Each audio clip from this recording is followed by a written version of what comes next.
Mapagpalang araw sa lahat ng tagapakinig. Itong kwento na to ay kathang-isip lamang.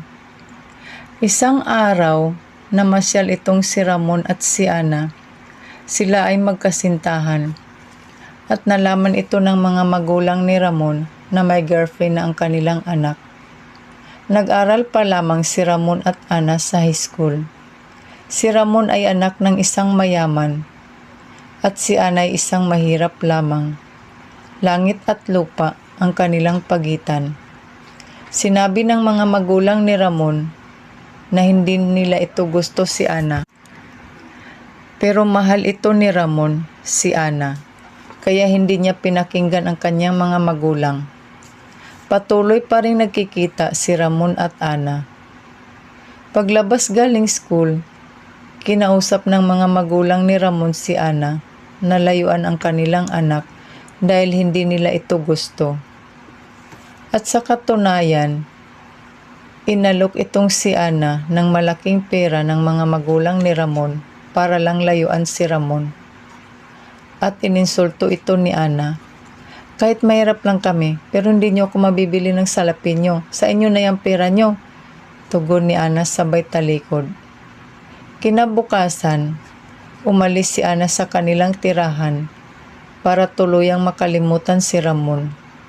Magpakalayo-layo na lang siya. At nalaman ito ni Ramon na wala na si Ana sa kanilang bahay.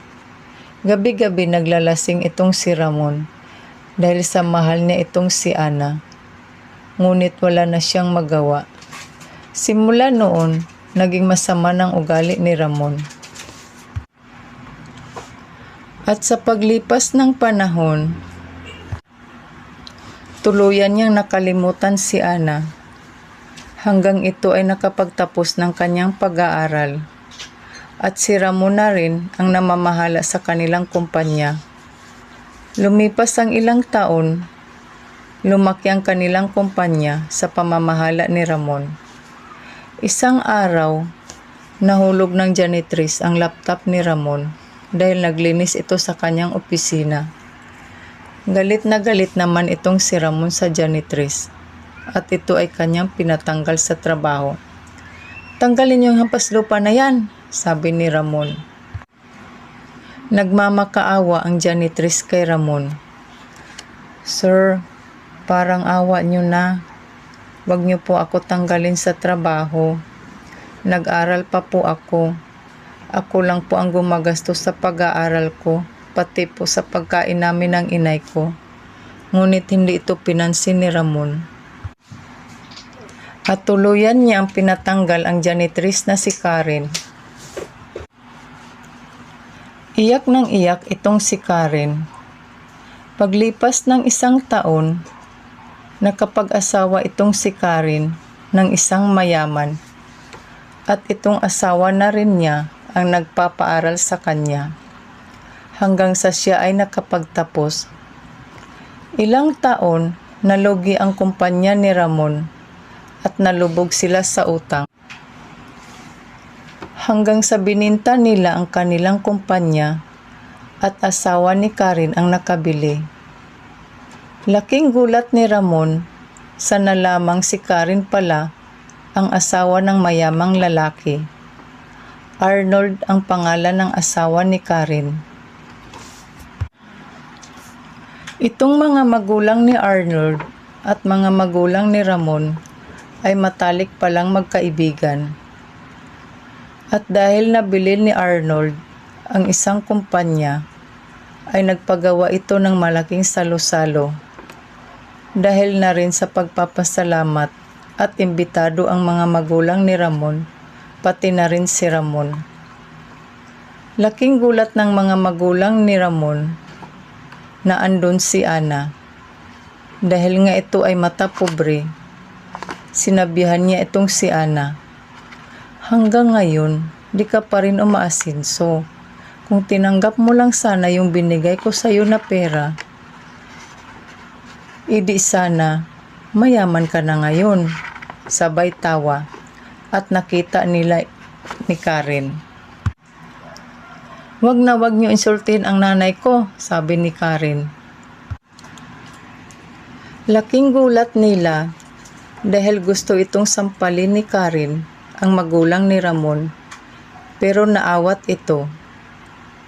Lumapit si Ramon dahil nakita niyang muntik nang nagkagulo. Nagulat si Ramon sa kanyang nakita. Ana, nagulat din itong si Ana. Ramon, nagsalita si Karen.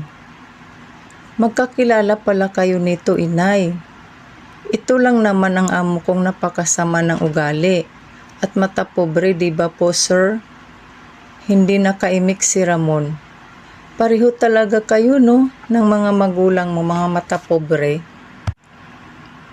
Sabi ni Karen. At tinawat ito ni Ana si Karen.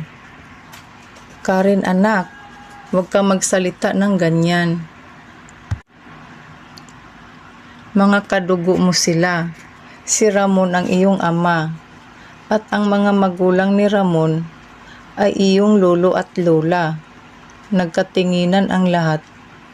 Hindi makapaniwala si Ramon dahil sa narinig. Ang kanyang tinanggal sa trabaho at nagmamakaawa ay kanya palang anak. Oo, Ramon, buntis ako nung iniwan kita. Hindi ko nasabi sa'yo. Dahil sa galit ako sa mga magulang mo, kaya umalis na lang ako at nagpakalayo-layo. Iyak nang iyak si Ramon dahil sa kanyang pagsisi. Niyakap niya si Karen at humingi ng tawad. Ngunit hindi ito napatawad ni Karen dahil nalaman din ni Karen ang ginawa ng lolo at lola niya sa kanyang ina. Umalis si Karen, iyak nang iyak. Iniisip niya, bakit sila pa? Bakit si Ramon pa ang nagiging ama niya? Hindi niya ito matanggap dahil sa sama ng kanilang mga ugali. At hindi tumigil si Ramon sa panunuyo sa kanyang anak, pati na rin ang kanyang lolo at lola.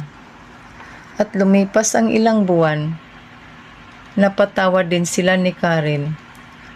At ngayon, isa na silang masayang pamilya.